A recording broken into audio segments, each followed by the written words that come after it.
In today's video, I'm going to teach you how to set a standard rate in Freshbooks. Whether you're a freelancer or a small business owner, having a clear understanding of your billing rates is essential for managing your finances effectively. By setting up a standard rate in Freshbooks, you ensure consistency across your projects and simplify your invoicing process. Let's dive into the steps you'll need to take. First, we're going to start by navigating to the settings. Look for the settings cog icon located at the top left corner of your Freshbooks dashboard. Clicking on this icon will open up a menu of options that pertain to your account and business settings. It's worth taking a moment to become familiar with this area as it contains various settings that can help tailor Freshbooks to your business needs.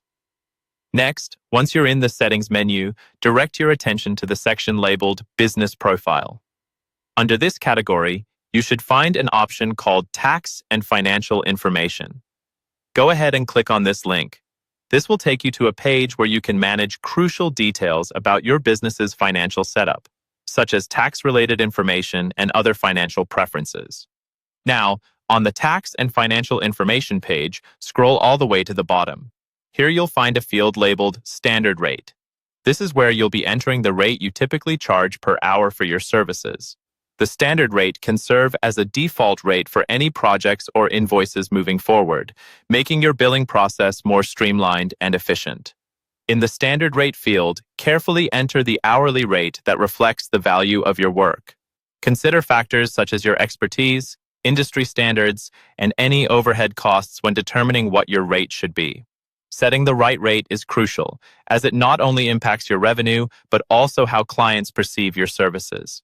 So take your time if you haven't already decided on this. Finally, let's make sure your changes are saved. Once you've entered your desired rate, look for the Save Changes button, usually located towards the bottom of the screen.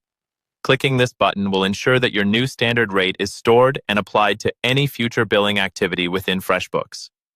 And that's it. You have successfully set your standard rate in Freshbooks. This simple adjustment can play a significant role in maintaining financial consistency and professionalism in your business operations. Remember that you can return to this setting and adjust your rate as needed, depending on changes in your business or market conditions. Thank you for watching, and I hope this tutorial has made the process of setting a standard rate clear and straightforward. Happy invoicing!